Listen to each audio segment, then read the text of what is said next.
Need to do the clap. Professional. I don't know. My first year playing with my daddy's. Oh, rough. We're keeping that one in there. My daddy's buddy. Who is Stefan's daddy's buddy?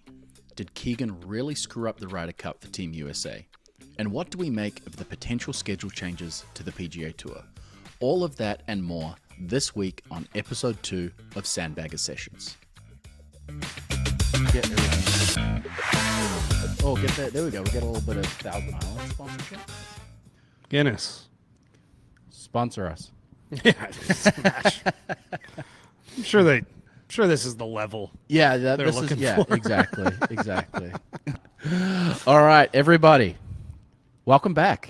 I was about to say season 2. Episode 2. That's a cool idea. Yeah. Every episode's a new season. A new season, We can break rules. Yeah, we can. Episode 2 of Sandbagger Sessions. Thank you all for your support of episode 1. Lots of great feedback. We're going to touch on that in a second.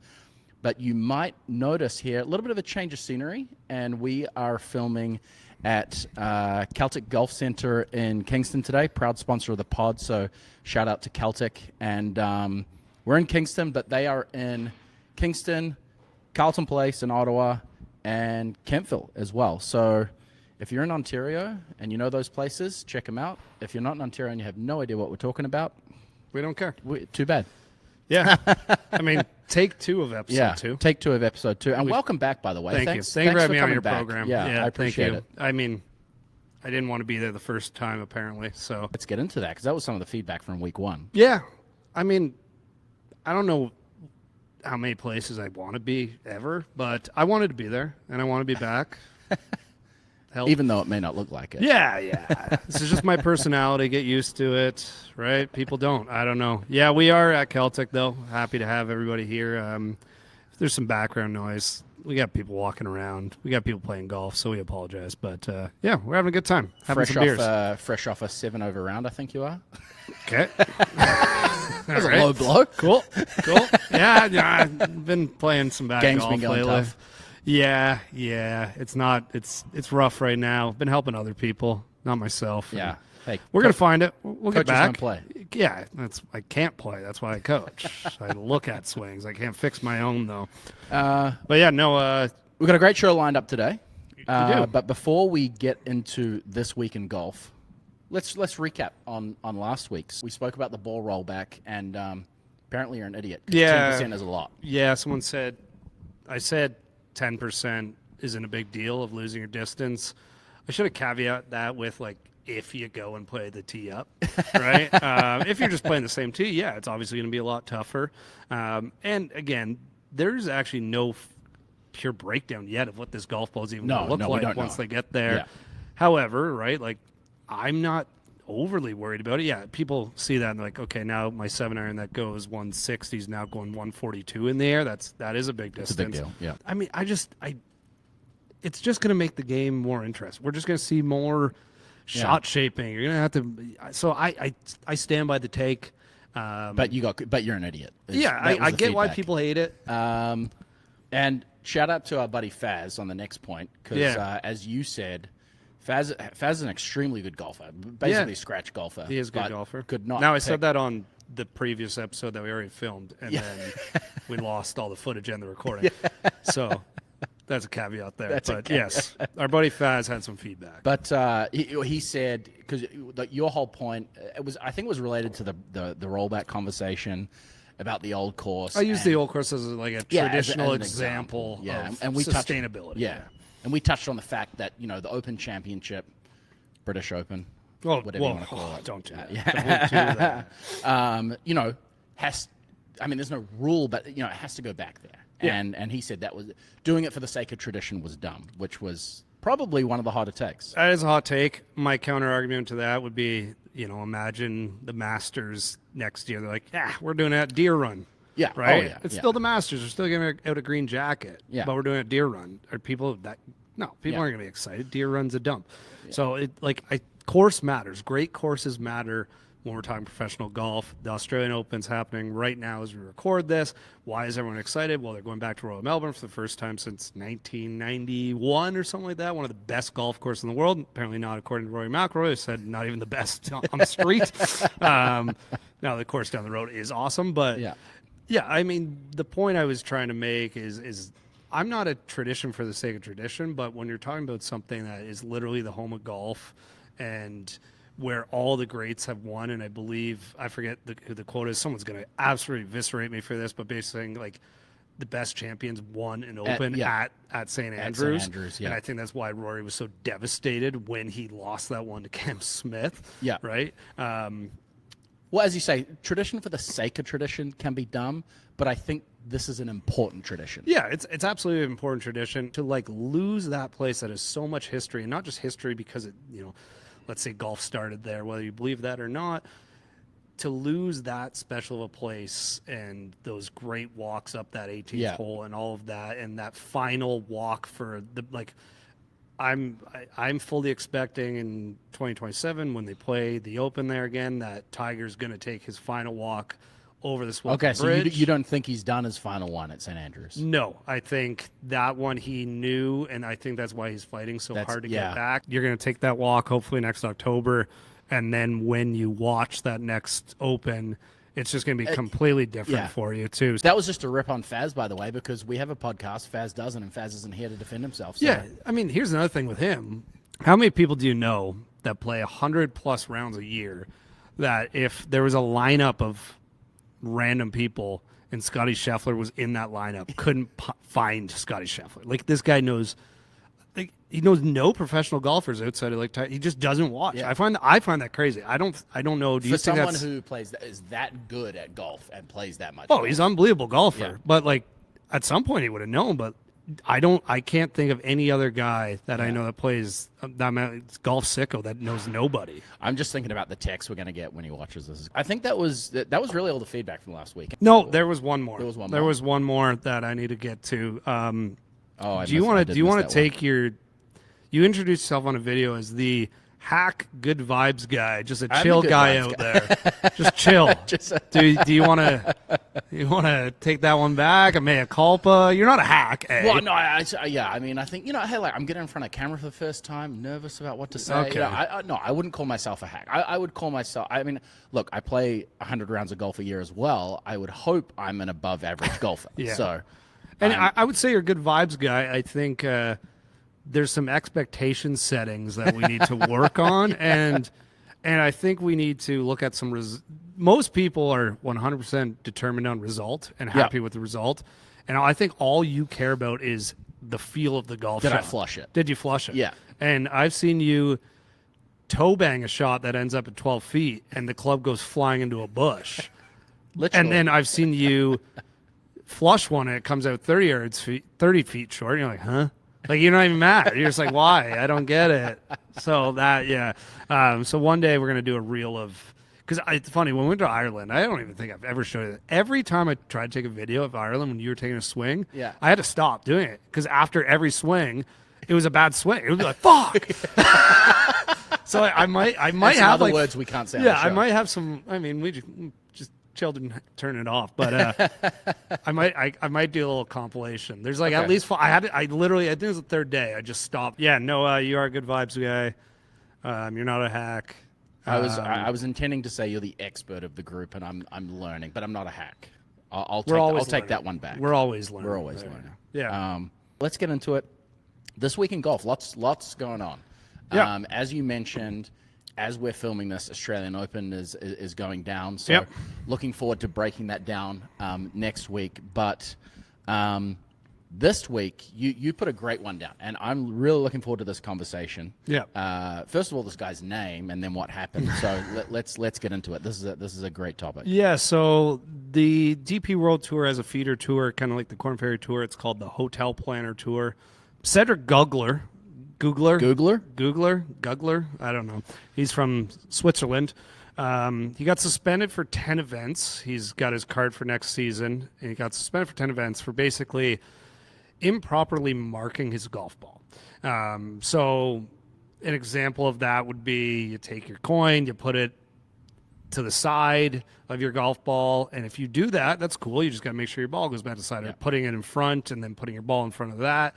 However that happened. But basically, enough came out where his playing partners reported it after the round. They looked at some footage. They interviewed him and decided, yeah, you're guilty of this. And now he's been suspended for 10 events, which is for a feeder tour like that tour where he said last week getting banned was sick. I mean, banning someone is sick.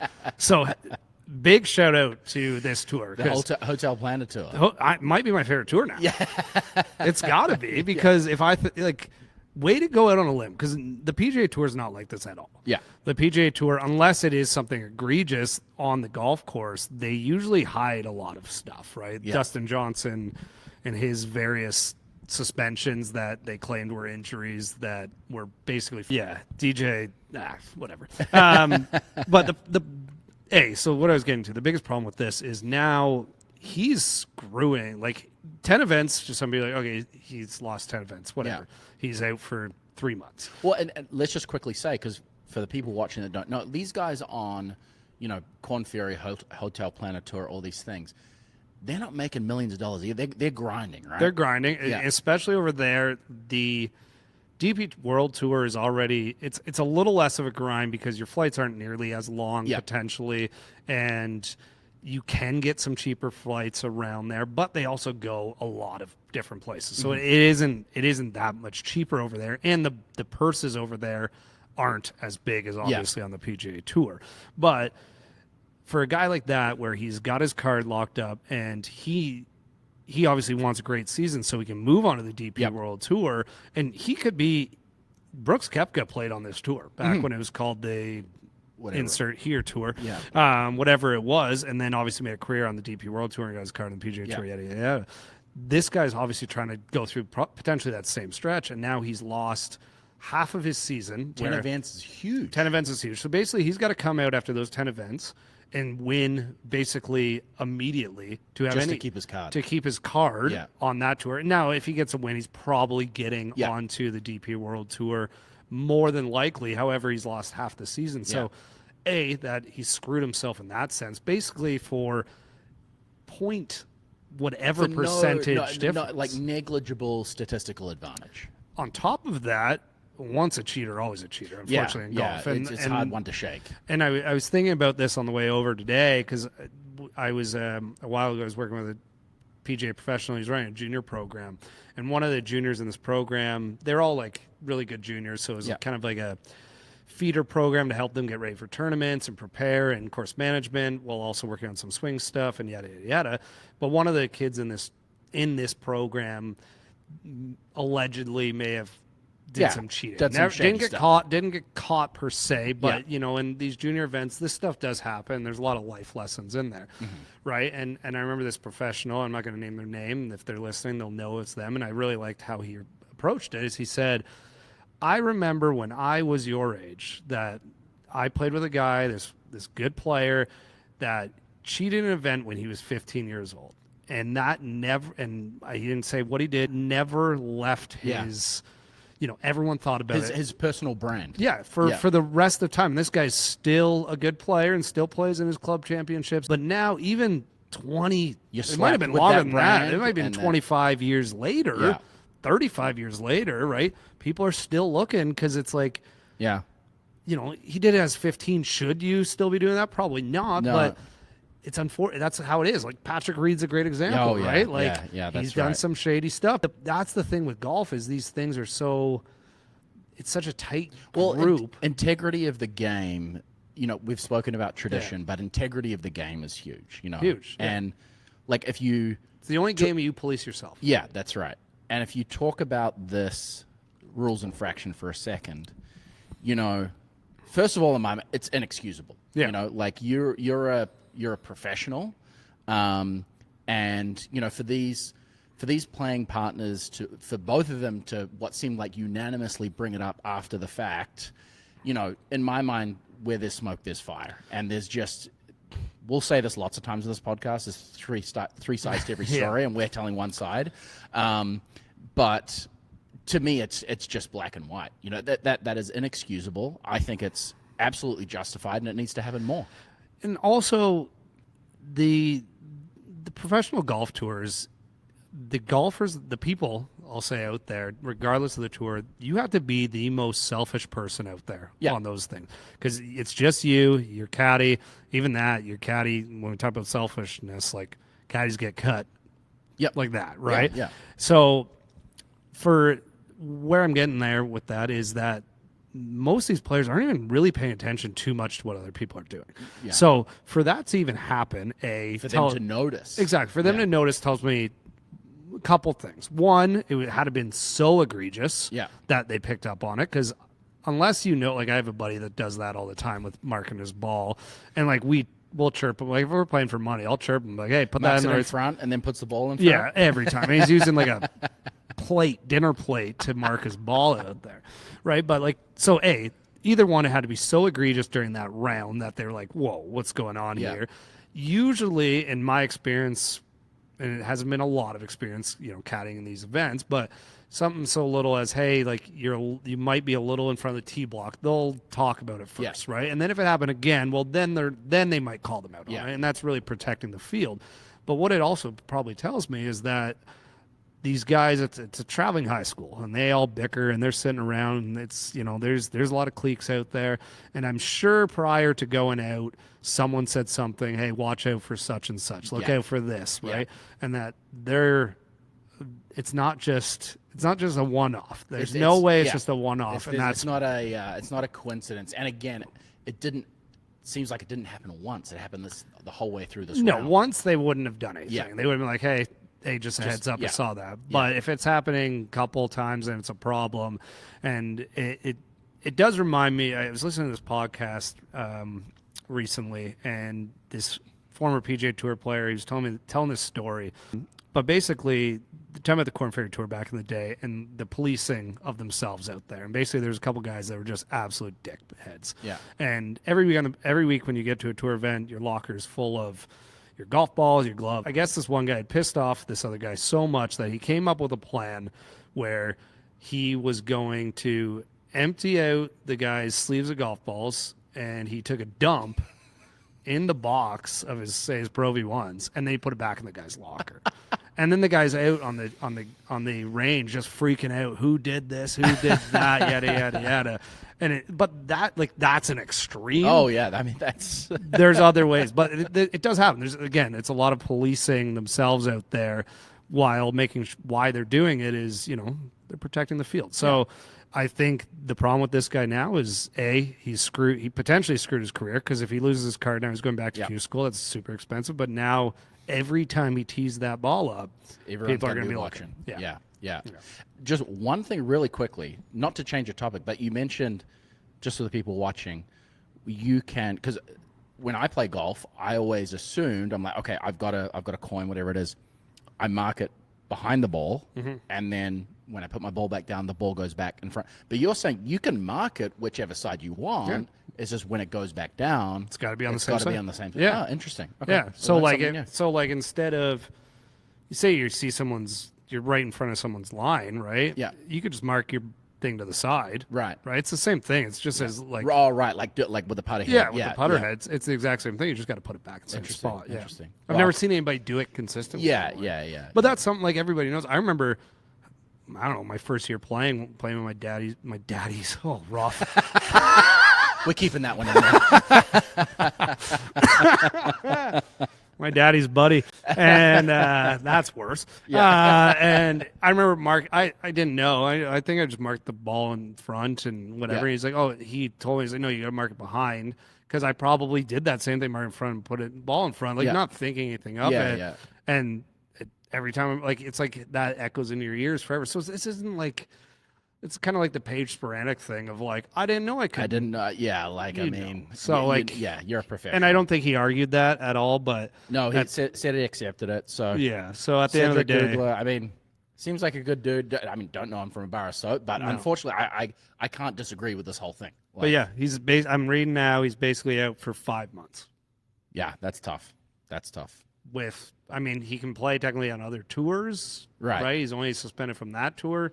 but in any basically can't play any DP World Tour World sanctioned sanctioned, events. So he's basically set for Asian Tour or try to Monday into, PGA events, any PGA sanctioned event, and that's a lot of money for a guy that's living in Switzerland. Yeah, that's tough. That's tough.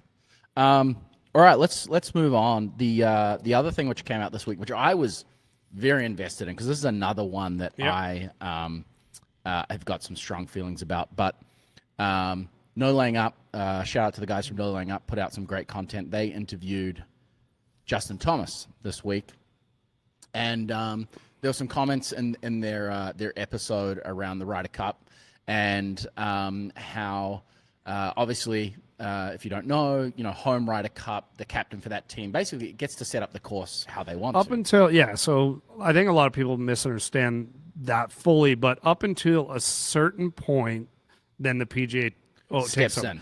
But they can basically say, hey, we want the greens roughly at this, yada, yada, yada. And then from, I think it's the last month, the last 2 weeks, whatever it is, then the PGA of America then runs. But I mean, we'll get to it in a second, but the thing that came out is that JT was saying, hey, Keegan had asked for, well, I guess maybe collectively they had all asked for the greens to be running a little bit quicker than normal. So, somewhere over a 13, whatever it was. The theory being that a lot of the European players on the DP World Tour, the greens aren't as fast. So this was going to be an apparent advantage for the US. Nevertheless, the US players get there and they're in the tournament, and the greens aren't running as fast as they would like them. And this is what JT said. And in his defense, he also came out in defense of their agronomy team afterwards, and he was saying, hey, look, no excuses, wasn't blaming anyone, I was just saying what was going on. But for me, the fact that that's again, on a podcast, you can say the wrong thing. You can screw things up. But I mean, my daddy understands that. But the fact that this was even a topic, he's coming in for an interview, he knows they're going to be talking about the Ryder Cup, and the fact that was his position. Oh, the greens weren't running as fast as we thought, and there was a bit of arguing with the green staff and all this kind of stuff. I mean, there's so much to unpack there because I think this is something you said, the stimp meter is the stimp meter, right? Yeah. If it rolls at a 13, it's a 13. Now, if you think it feels a little bit slower, you're a professional, you got to make an adjustment. Well, yeah, obviously, a 13 on Royal Melbourne this week is going to feel different than a 13 at, because it'll give you somewhere soft, right? Well, and Bethpage was soft particularly that first day and a half, right? Because of all the rain. Exactly. So, I mean, I think it just seems like excuses versus just owning that they sucked. Well, and again, I don't know how many times I'm going to say this. I mean, I have no idea what I'm talking about. 3 sides to every story, but to me, it's absolutely exemplifies the U.S. performance this year. It was fly by the seat of our pants. We're at home. We've got the advantage. We're going to win. And there was no, we spoke about this to death. They sent out Colin Morikawa and Harris English, which according to Data Golf was literally the worst pairing out of any pairings that could have been done that week. And surely they didn't do it twice. Right? Oh, yeah. Not only did they get hammered once, they put him out again, right? And when you're playing in a But Ryder if the Cup, greens were 13, maybe maybe it was a better. I mean, you cannot win a tournament like that off of vibes. You can't be we're gonna let these guys prove themselves. No, we'll carry this American flag on the way out, listening to Hulk Hogan's warm-up song. But contrast that with the Europeans, where I saw Francesco Molinari being interviewed, and they were chatting with, okay, tell us about some of the thinking behind some of these pairings, and the level of data that he was talking about with the complementary players and AI, all this data we've got access to now. To me, there's just no excuse. So anyway, I'm getting off topic here a little bit, but the whole thing, the greens weren't running, even if he wasn't blaming it on that, shouldn't even be a topic of conversation. No, you also could have went 2 weeks before, a month and before, actually done a practice round. And by all reports, and again, we don't know how, but the reports out there is most of them didn't go. No, right? and I think wasn't that didn't they? I know there was bad weather leading up, but they had the opportunity for practice rounds. They went out for 5 holes or something. Yeah, I know the weather. I forget which day it was. Thursday. Yeah. Was it Thursday that they got one of the days early in the week because they ended up moving up the party gala silly nonsense thing up so they could work around that. But yeah, I think at the end of the day, they were like, this is a layup. We're on home soil. We got these wild crowds, and the Europeans, like they do, they don't leave any stone unturned. 100%. They figured it out, and U.S. just coming in with, they played better, they putt better, and we got screwed on the greens. They played the same greens. And we spoke about this last week. Thank God for Sunday, because really they got their asses handed. Again, that was still this week. We just was our the one we recorded that didn't record. So, but I mean, look, at the end of the day, no matter what sport, I firmly believe you can never blame a coach or a manager or a captain for a player's performance. And no doubt the players did not play well. But dare I say, Keegan fucked this up. Did he have a chance, though? I mean, what say more? What do you mean? It was definitely out of left field. I don't think he had any idea going into it that he was even in the running. Oh, yeah. I mean, look, he was playing really damn good golf. He should have been on that team. Yeah, and he should have been on that team. Basically, you put him into this spot where he's like, well, if I make it outright, I'm on the team. Yeah. And then I feel like more of their planning was like, what's our backup plan if Keegan gets on the team? Yeah. And again, we don't know, but they really just put him into a spot where how successful he could have been. Now we don't know what happens. Maybe he would have said, I'm not even playing if I made the team. Well, yeah. Right? So, but it just seemed right from the again, we're talking vibes. Yeah. Right? That him going on the team. If Netflix didn't exist, didn't do that captain? thing. Exactly. It was all off of vibe. And sorry, when I say Keegan fucked it up, I feel for the guy because he should have been on that team. I think, and just to put it into perspective, I think the last time there's a playing captain was like 1963. I think it was Arnold Palmer. Yeah. Like, it's a long, this does not happen. And so I don't think Keegan, to be honest, I don't think he had a choice. Hindsight's a wonderful thing. Looking back, he probably looks back and being like, well, I should have played because, like, still played good golf after that too. So 100%. Yeah. But you got to imagine, if you're a playing captain and it comes down to 1 point and you screw that up, you just don't want that. So yeah. But I still think he fucked it up, but I sympathize with him. Yeah, both can be true. Both can be true. I'm glad we're really hammering this current event to the Ryder Cup today too. Well, no, the current event with JT Yeah. coming out talking about the ground, I just thought the whole thing was ridiculous, and to me, it confirmed the suspicions I had about what might have gone on inside that U.S. camp this year. Yeah, I wonder where we go from there. Like, the next Ryder Cup captain is going to be very interesting, and Yeah. I wonder if Keegan gets another shot. I mean, it'll be interesting because He's he's not young, but he's not, was he 38? He's got to be older than that. He's got to be in his early 40s. Yeah. How old's Keegan? He's got to be. I'm guessing 42. Oh, actually, no. I think you're right. I think he was 38 as of the filming of that. The first one. The full yeah, swing. so he's 39. Okay. Okay. You're right. There we go. Yeah. He might have another shot. Yeah. He might. Chances of him playing on the next one. I mean, he has had a resurgence of form, But and if for him we're to keep again, that up. if we're going by history and we're going by vibes of what they do, Yeah. he's probably going to get a captain's pick next time. Yeah. And maybe that'll be cool. Yeah, exactly. But I don't know. All right, moving on here. Also this week, we had, of course, we've spoken about the Australian Open going on, but there's also the Hero World Challenge in the Bahamas, which is that Tiger's tournament? How does that work? It's just he's like the host. He's a host. tournament. Okay. I don't know. Yeah, The guy. Yeah. It's kind of a hit and giggle. Yeah. Yeah. I don't know.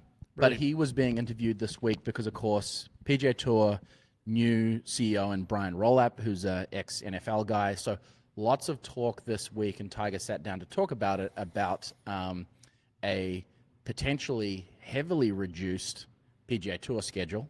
Yeah, 20 events. Yeah. Yep. 20 down from 40-something? Well, this year, I think they're playing 30. 1 second. I can get you that information. Okay, so not as whatever big, it is. Yeah, not as big of a reduction as I thought it might be. But yeah, I found this really interesting. I've got 35. Okay, Yeah. okay, so cutting out 15 events, but the watching this interview or hearing this interview from Tiger, it kind of look. I have no idea whether it's going to be a good thing or a bad thing, but the way this is being approached, lots of talk. So he says, so the financial windfall could be fantastic for everyone for who's involved, and I'm like we're fans. We got no financial windfall from this. I don't fully understand that comment either. Like, I don't get how playing less events and having less sponsors and less either. TV time makes better financial sense for the PGA Tour. But the issue that I have, like, again, I'm Joe Schmo. I have no idea what I'm talking about. But the strategic investment group, they want to recoup their 1.5 billion, whatever they put in. Yep. I think it's all but settled that the Saudi private investment fund will no longer be investing in the PGA Tour. So they've got this. Yeah, there's no way they're. Yeah. I don't see a merge. Yeah, even though they were like so close. Yeah. At the end of 2024. But you got this financial pressure where it's like, and again, I hope I'm proven wrong with this, but you've got this financial squeeze to, players want to make more money. Obviously, the emergence of LIV, is there a risk for people going over there? I just think, like, this smells really off to me. Yeah, I think my theory of where they're at is, does it make more sense to have, in their eyes, it's obviously not Super Bowl, but yeah, let's say the majors are each their Super Bowls, and then the rest of the events are their playoff games, yeah. right? Just as a example. So I think maybe where their thought is at is, does it make more sense to have more eyes on the product 20 weeks of the year, or spread those same amount of eyes like out water 35? down. Yeah. And I do believe the product is watered down, right? Mm-hmm. Like, this week's cool, and I'm sure people are going to watch, and I have zero interest in the Hero World Challenge. If Tiger was playing, I'm sure a lot of people will be watching, because they'd be like, what happened here? But in the current format, like, there's some pretty bad events where, you got 3 or 4 names that you're watching, and it's pretty dull, right?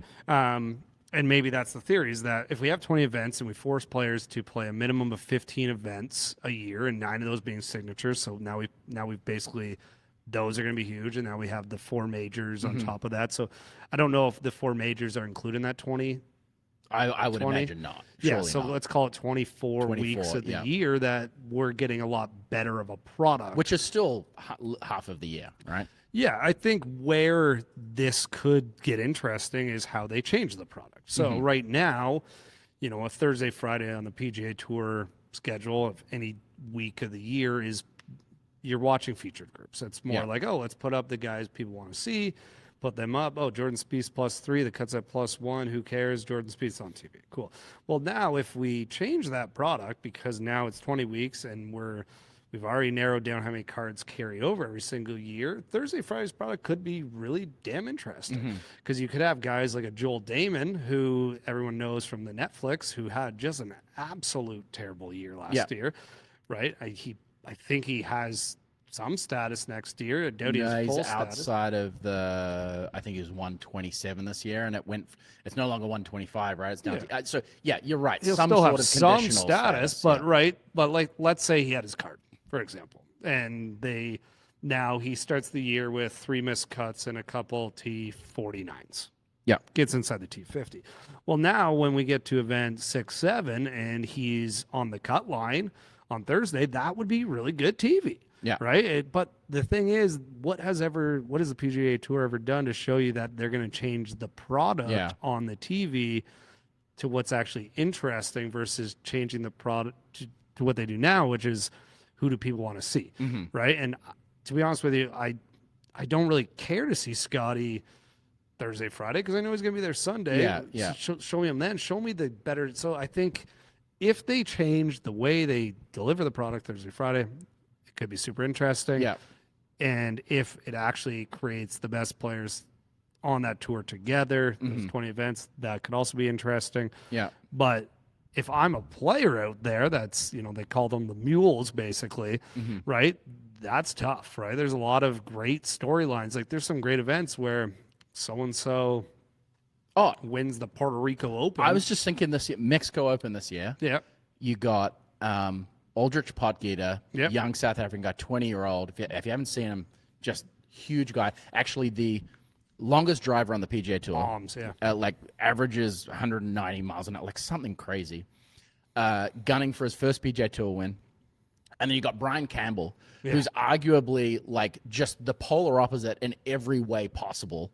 Swings the club at like 108, struggles to carry it 270. And it comes down to a playoff. And I don't know if you saw that, but Brian Campbell all but shanked one into the trees, got a lucky bounce out of the tree, and ends up winning the playoff. And you hear the story afterwards of his, his grind just to get back on the tour and then winning.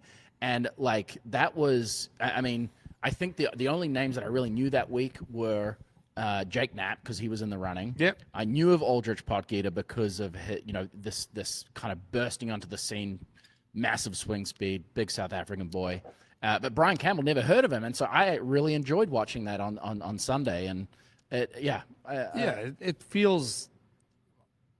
Are we going to lose a lot of that? Maybe. But, so at the end of the day, what it feels like is what I get the why behind the decision of let's make the product, when we do show the product, let's make it better and have better players in there and better talent out there and better names.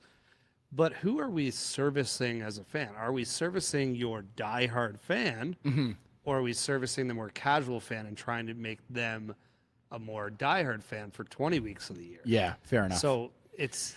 And I will say, if we get more of, because a huge theme, obviously, since Liv has come in to play, is that we only get 4 times a year where we truly have all of the best players in the world, right? I think official world golf rankings, to a certain extent, have become not completely irrelevant, but certainly not what they used to be. Definitely, I think data golf is much better. Yeah. Yeah. But point being, on the positive side of this, if we can get the best players playing more often together and we're seeing them more often, then it could be a good change. But like you say, a lot of these stories that we saw with Brian Campbell and the likes this year, I think we're going to see a lot less of that. Yeah. I mean, it also, you could be losing your next great star because it's so much harder to get on that tour too. Yeah. Right? Like Scotty Scheffler. Scotty didn't come to the PGA Tour young, right? Like he wasn't some 20-year-old Wasn't a world phenom beater. or something. Yeah. No, right? He was a guy that when he came out there, everyone's like, oh, this guy's really damn good, strikes the ball really damn good, can't putt. Yeah. Right? Yeah. Eventually figured out how to putt. Yeah. Happy learning how to putt. Yeah. But yeah, so are we losing those stories potentially? Could we? But again, if you're that good, you eventually find a way. But there are players that are that good that just got unlucky. So they needed more opportunities, and now there's less opportunities. So who knows if it's in the long run, we will never know what that looks like in 15 years because we've committed to these guys. But eventually these guys are going away, that we need new guys. And if we don't have great feeder systems there's a balance. There's a balance to be struck there. Yeah, so we have no idea. I believe the product will be better if it's out there 20 weeks of the year. But you could also just, when these random events, they're on Golf Channel. Yeah. And you don't even usually see them. They're not on the main television. So, again, these people are a lot smarter than I am. But at the end of the day, will the product be better if we have the best players in the world every week? Sure. You're right. If the product's better, I really hope I'm wrong on this. I hope the product does get better.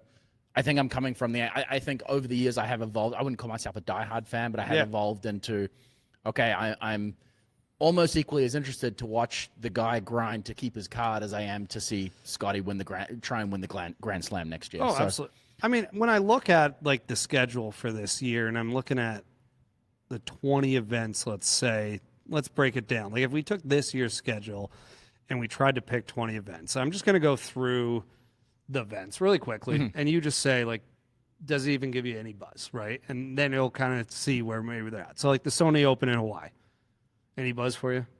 Yeah, I mean, that's the first event of the year. So no, you're thinking of the old like the Champions event where they played at Kapalua? Kapalua. Oh, right. This is at the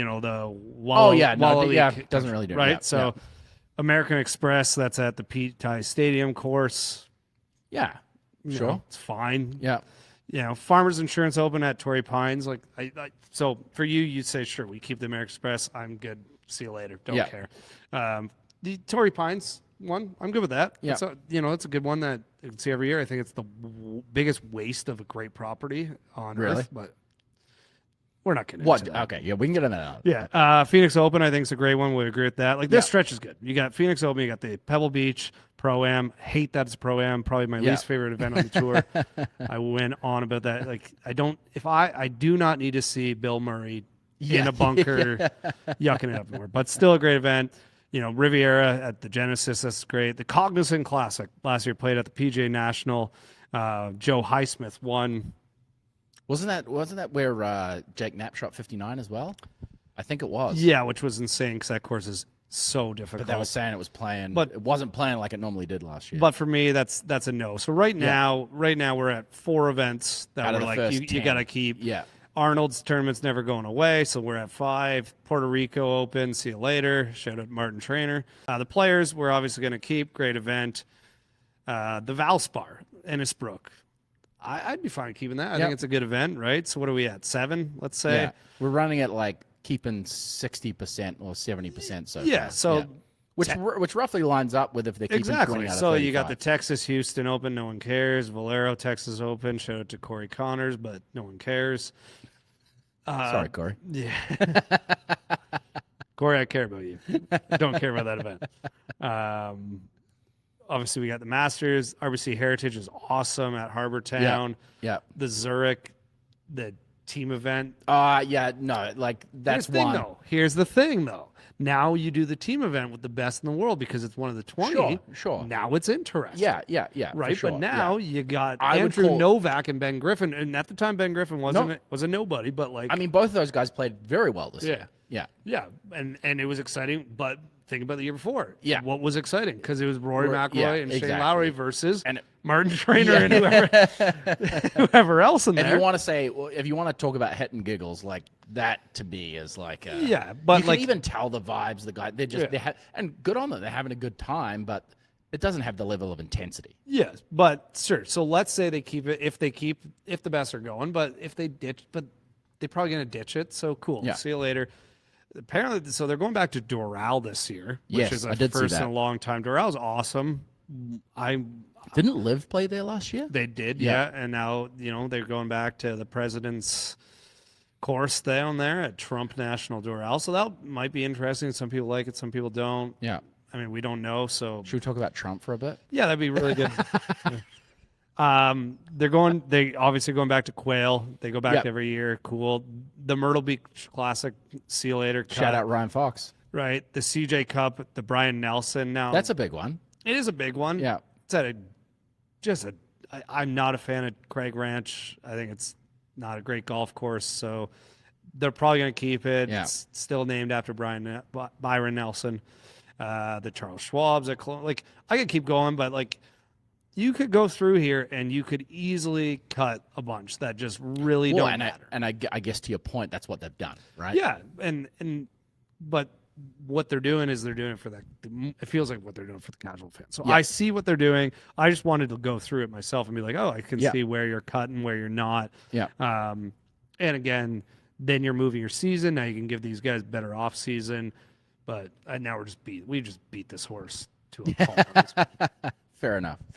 Well, again, I hope I'm proven wrong. I hope the product is better. And one thing I am excited for is that if these guys are motivated or to keep their card required to be at more of these events, that we see more of the best players at more events together. Last one for this week before we get into a bit of a wrap up. And this is not a lot what's happened this week, but we're coming into Christmas time. Obviously, here in Canada, it's minus 15 Celsius outside right now, which is why we're playing golf indoors.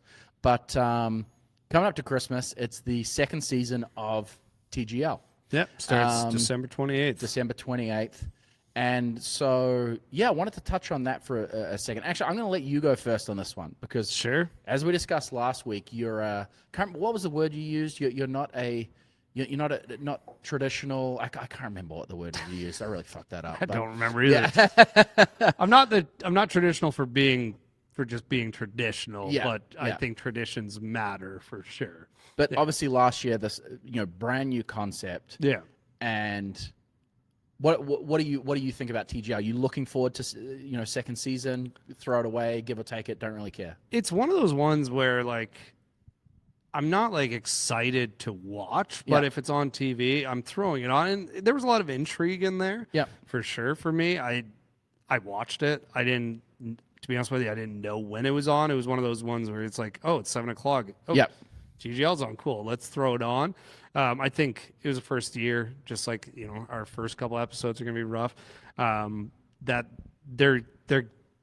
they have the ability to change anything, right? Because it's a 2-hour programming. Yeah. But they have made some changes, obviously, this year, and I think it's cool. Last year, there was a couple just silly golf holes on there. And we don't need to debate the actual system they're using and how good or bad it is. I think it's a telltale sign when, if you ever see the pictures of the warm-up, they all have either like a TrackMan or a Foresight for their warm-up for a simulator league run by a different one.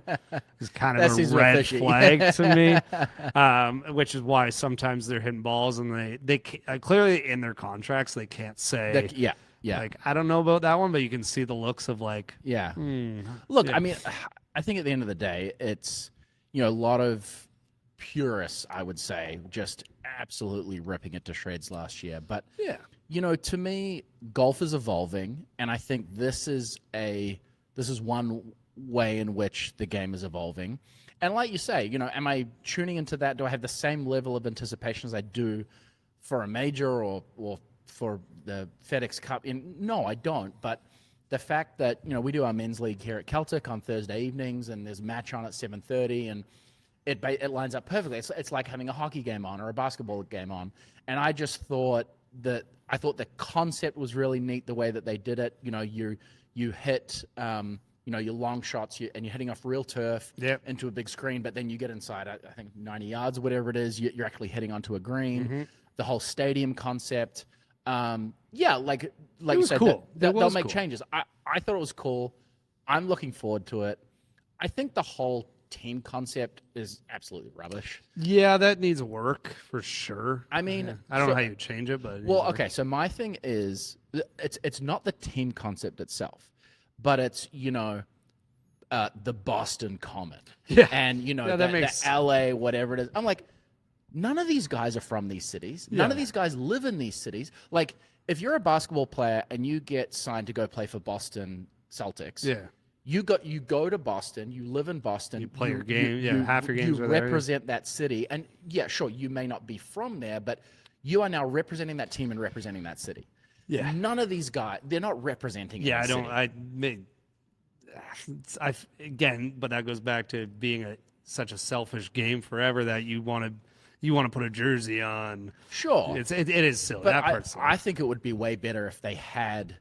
And I don't know, you pick team captains and you have you come up with better names, right? But you have Team Tiger and you have Team Ricky and you have whoever it is, right? But then can you imagine having some sort of trade system as well? That'd be so much cooler. And you if it actually mattered, Live when guys I forget what it was. It was Taylor Gooch got traded for a guy on Live. Well, but it was like trading. Rory McIlroy for me. You know what I mean? It was oh, yeah, that makes sense for us. I think Liv's another kettle of fish because they came out and they said, oh, this is the way the team system's going to work. And then I don't really know. It felt like they realized, oh, we didn't feed enough people through the feeder system to actually relegate. The first year they didn't even relegate people that they said they were going to relegate. No, it is silly. They do a lot of... captains basically don't get relegated on Live, but But in Liv's defense, what they've done with teams, I at least right? You haven't you got Torquay, you've got Legion X, you've got and they're not necessarily representing or assigned to any city. It's kind of arbitrary. Yeah. And I just think these guys, they don't have clubs, they don't have home bases in these cities. I just now that would be cool if they was hey, we're actually members at this golf course. Exactly. Yeah, you got to have some tie. I think the coolest thing they're doing. So we talked about the holes being a little silly. So they brought in Gil Hands to now basically be the hole designer, I Course- guess. Course designer, architect. course Yeah. architect. So, did you see the walk-up thing that they did? Yeah, So I mean, that's you just, saw it? it's cringy. Like him walking it's out, cringy. so yeah, cringy. yeah. I was dying laughing. I was like, what is going on? Yeah. This is a simulator league. What I think is cool about bringing a guy like Gil in is I think he's probably more excited than they are. Yeah. Because now he gets to go, remember that cool idea I had that seemed insane on paper? You can I just do gotta it. just try all this stuff. Yeah. And now I think what it's gonna do is, like, most times when you're playing a simulator, you're playing on a real golf course somewhere, and everyone wants to do that. But imagine you could play on TrackMan here at Celtic Golf Centre. It was a Gilhan's dream design. Yeah, not a And it real was course. Not a Yeah. real course, but he just designed it. And I think that's going to make him a better designer, that he's able to test out these different things. And I don't know what it's going to look like. I'm looking at a couple pictures of his newest design. There's a lot of criticism that came out this week on this because you kind of got people in two camps, and you got a lot of a lot of very well respected people in the golf community talking about how ridiculous this is, that this is a simulator league, like why are we designing quote unquote real holes? But I come from the same angle that you're coming at it as, right? Where I think a lot of the holes they had last year, remember that they had that big long par 5 and it had this kind of like diamond thing in here, Yeah. and it was just like, this is dumb, because even though I know this is not a real course and it's fictional, that's never something that would even come close to existing in It real also life. wasn't entertaining. No, I would much prefer this, where it's like, okay, yes, this is a fake golf hole, but it's more relatable to a real course. Yeah, what I think's funny about this was, so they're showing this example of this golf hole, and it's called the Stone in the Steeple. Yeah. And it's supposed to be some fall landscape of New England. Okay. And the actual hole looks cool. The design looks unreal. design looks big OB cool. the whole way down the left-hand Yeah, side. kind of wall running down the left-hand side. Yeah. Why do we need a church and a graveyard? It's Are we virtual. Are we playing Call of Duty or something? It's what's like, are people going to pay their respects once they get to the like when they walk to the green, they take their hat off while they pay their respects to fake dead guy? Like cool. I just don't understand why, but the hole looks cool to me. The hole looks cool. I mean, one thing I think they should do, Dan Rappaport, and I really like Dan. Lots of people don't like Dan. I don't really know why. They find him annoying. I don't get it. I like Dan. I think he had a great take last year, because they're building these holes with virtual stadiums, right? Seems like a small detail. Yeah. All the seats are empty. He's like, man, fill these seats up with, so it Oh, looks like in the background. it looks like a full stadium, like, And you'd why? be far better off on a hole like that, doing something like that with like a stadium around or something, but like a church. But they also, because they build the grandstands in the videos, what you're talking about, right?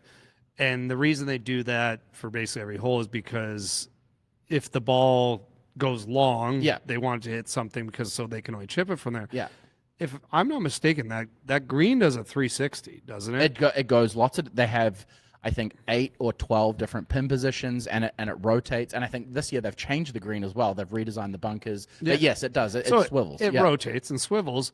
Why are we still allowing backstopping in a virtual league? Like, that is one of the dumbest things about the PGA Tour, is the, where people get drops. Like, you can just rotate that green and then go Send them back the other way. Send them back the other way and make them yeah. hit from, where they are located, from 90 yards out or from 100 yards out, because it ran down a hill instead of running into a backstop. I think we've all seen those. I guess is probably more for pace of play, but still, like, it's just silly. That doesn't make sense to me. For me, shout out to TGL. I love that they're trying something different. I'm looking forward to it. Again, I'm not anticipating it like I am the Masters, but I'm looking forward to seeing how it's going to change, how it's going to evolve. I love hearing these guys mic'd up. I think some of them need some training to bring the vibes. But here's a question for you: how much money would you pay to play an 18-hole match in that stadium? Like, it on their setup they have.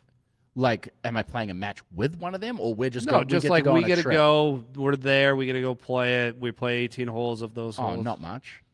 Like, not much. like a couple $100. Okay. Yeah. Like, if you're telling me, you can go play TGL, or you can go down the road to Sawgrass is what, $750 US? Yeah. Like I'm gonna take that. I'm not That's- paying yeah. the same Yeah. amount of money to play I think indoors. because I think people are playing it. I'm pretty sure you can. I think you can rent it out. Yeah, for like big money. Yeah. Yeah. I mean, good on them. That's great. They got to make that investment back after the last building. Yeah. collapsed, Yeah. so What's that $100 makes million sense. building or something? I think, isn't it? Whatever it was, it didn't clearly not good enough. Yeah. But Collapsed I after mean, one windfall. yeah. I mean, Like I would that do it. Three I Little think, Piggies book. But yeah, I think a lot of that goes back to just pace of play of why they're doing these Yeah. things, which is silly. But yeah. Got a little bit of a wrap up, which was kind of on your docket here. So I'll let you let you kick off with we're that. talking pace of play, and Yeah. so I was listening to the Shotgun Start, one of the Fried Egg podcasts, and they were talking about someone asked, like, it was like a mailbag question. It was like, hey, do you think how much faster a round of golf would be if they removed all markings from golf balls? So you Okay. can't have a line on the golf ball. Okay. You can't have the It's Titleist just logo. just a white golf ball. It's a white golf ball. You'd obviously have to find a way to identify that golf ball. But basically the thought is like it's slowing down play because everyone's lining up their golf ball. So I thought about that and I was like, yeah, that's interesting. Yeah, that probably would save 5 minutes, 10 minutes around. I think maybe. it would save quite a bit. So I went further and I said, what are the most ridiculous ways you could save time on a golf course? Like, what are the most ridiculous ways we could speed up pace of play? Okay. And I'm going to go through them, and I want you to tell me your thoughts, and then I want you to say how long you think how much time you think that would save in a round. Okay. All right. Gotcha. Again, these are ridiculous. Yeah, These sure. are insane. They're ridiculous. So I mean, you are ridiculous, so it's Yeah. fine. the first one I came up with was we remove shoelaces from all golf shoes. That would save 0 time. Why? How is this going to save any time? I say it saves a minute. Saves a What? minute. Putting your shoes on in the parking lot? No, it's the when your shoelace comes untied. How many times have you been playing around a golf with someone and their shoe comes untied right as they're about to hit the ball, so then they need to retie their shoe while everyone else is waiting? So you're saying 0. 0. So you hate that one. Absolutely 0. Hate it. Okay. Like, that's terrible. I might even cut this out. No, don't. I think it saves a minute. I think there's somewhere out there someone's untying. Maybe I'm really bad at tying my shoes. Actually, you know what? The only time I've seen someone tie their shoelace on the golf course is you. Your shoelaces are always coming untied. We need think to I'm get you bad some at of those self-tying ones, like Velcro. you need BOA. That's what you need. But boa comes undone, then you're clicking that. 0 Slip-ons minutes. only. Slip-ons only. 0 minutes. What, we're Okay. doing sketches now or something? Sponsor the pod. I'll wear Skechers. I can be bought. Shout out Matt Fitzpatrick. Yeah, worst style. Okay, my next one. No limit on clubs. Oh, that's going to slow the game down. See, I'm thinking it doesn't. So if you have as many clubs as you want, think about it this way: if you could have as many possible clubs as you want, you could have 100 clubs. I mean, So okay. think about it. Now you have a 33 degree, 34 degree, 35 degree, 36 degree, 37, and you know exactly if I hit that flush, it's going to this 1 yard. I think I understand the theory where you're coming from, right? Because you have those times where you're standing on the tee block and you're like, I'm right in between clubs, right?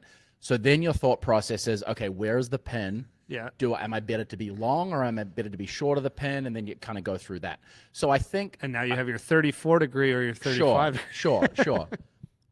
So I think in theory, I understand what you're saying in theory, and the theory would speed up play. I think if you start to get really ridiculous with it, people are just going to get even more analytical about what club to hit and just take even, like, I won't say the names, but some of the guys that we play with, can you imagine them, is this my 33 or my 34? I'm like, dude, they're going to go the same distance. Just fucking hit it. Okay. So I'm 0 for 2. 0 for 2. I'm 0 for 2. Okay. I'm going to go the other way. Okay. You're only allowed 4 clubs. That would speed up play. How much time? Okay. So let's say in this hypothetical scenario, you get 1 wood, 1 iron, 1 wedge, and a putter. And a putter. So you've got like a 3 wood, probably a 7 iron, a pitching wedge, and a putter. It's going to be very obvious when you need to hit each one. Yeah. So, okay. All right. So like if probably the only time where it's ambiguous is like, okay, I'm 240 out in the fairway. I'm going to lay up or am I going to hit a 3 wood, right? Saves 10 minutes around. Okay. Maybe So more. Actually, no, I'm going 20 minutes. 20, I'm saves 1 20 for minutes 3. around. 1 for 3, yeah. So in this scenario, you get to the green. Every single time you go to the hole, there's a 4-foot circle. Okay. Similar to when you're playing on track. Yeah. If the ball's in there, regardless of play, tournament, casual play, regular play, the next one's gimme. You have to pick it up. If any part of the golf ball is touching it, you have to pick it up. I mean, you play like this already. No, it's 6 feet. 6 feet. Yeah, I mean, obviously that's going to speed the game up. It's going to. I mean, I'm not going to get into how ridiculous that would be. Anyway. Like, talking about our Irish and European friends are watching this, they'll be like, fucking North Americans, like, Yeah. Anyway. Does it speed it up? Yeah. I say 15 minutes around. Okay. Yeah. For a group of 4. We're going back So to you're 2 for 4. You're 50%. 50%. Okay. Yeah, you're betting I'm 500. going. I know I'm going above 50% here. Okay. We're going back old school rules of tee blocks have to be within 15 yards of the previous green. Oh, sure. Yeah, I mean, that's a no-brainer. You've gone 3 for 5 there because that's just shorter walks. It's shorter walks. Think about how many times you've been in a golf cart, and we went to a course recently. I'm not going to name it. It's a great golf course, but there was like a 7-minute drive. Yeah, I mean, this is a no-brainer because it's just, if it's closer, absolutely. 15 minutes around. Okay, so based on that, I've gained 15 minutes. Yeah. 20, so we're up to 35. 20.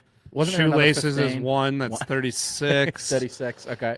Single carts only. No more double carts. If you're taking a cart, it's one person in the cart. Basically, everyone's getting a motorcycle. They did this. They did this at Salina down in the Bryan Brothers, their course down in South Carolina. Yep. And actually, I saw something recently that the carts broke down as well. But anyway, it didn't do anything. And they were actually legit single rider carts. It was more like a bike. Like they still had 4 wheels, but they were narrow, and you put No, it doesn't do anything. Okay. Yeah. So 0. Yeah.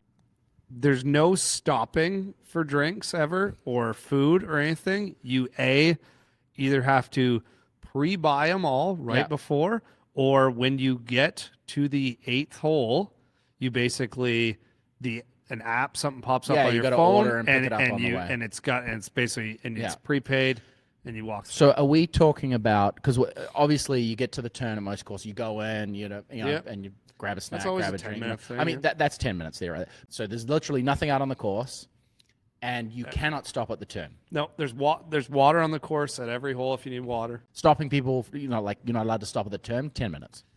I actually think a good idea, though, for golf courses is instead of having that person just driving around, which I think is probably, they're obviously making money. Instead, there's literally an app. Yeah. You're tracked. Let's say it's in your golf cart, whatever. Yeah. And you can just order. And you just order, and then they come to you and they have it ordered. You've already prepaid. Oh, yeah, cart, perfect. And they just give it to you. Yeah. And you don't need to be like, hey, what have you got in the cart today? There's a menu. Yeah. There's a menu. Yeah, 100%. Hey, sweetie, you want to add a tip? Okay, on I'll there? go 15 minutes. Okay. So I basically saved an hour. I basically solved golf today. You solved golf.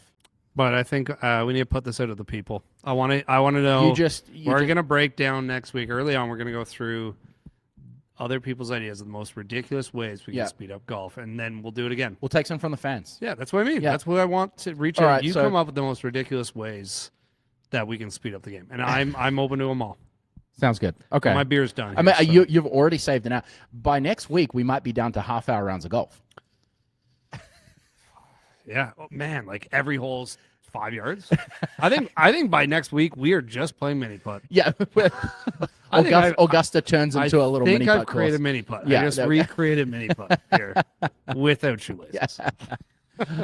All right. Thanks a lot, guys. Really appreciate the support watching today. This was fun again. Yeah. Really I looking got new forward. beers, so we gotta wrap really it looking up. forward to next week. Our bartender left, so I know who is that? Who'd you hire? I don't know. She's terrible.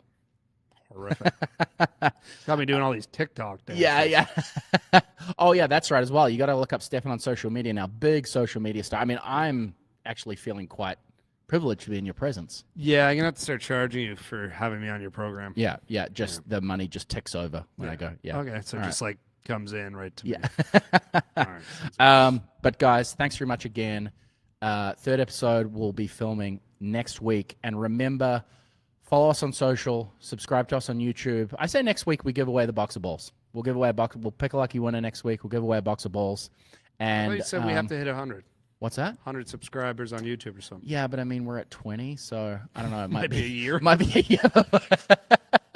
These balls have turned into dust. 65 now. We haven't given away these 2025 golf balls. So make sure you get in. Next week we'll be giving away a brand new box of Pro V1s. Thanks for tuning in. Shout out Celtic Golf Centre. We'll be back here again next week, hopefully. No, I got a great idea. Yeah.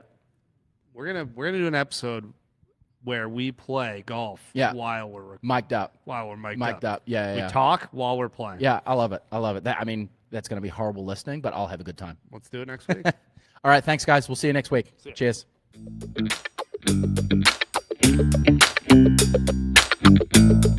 we have a guest waiting for us over here? Oh, cut. Oh, people are going to love that.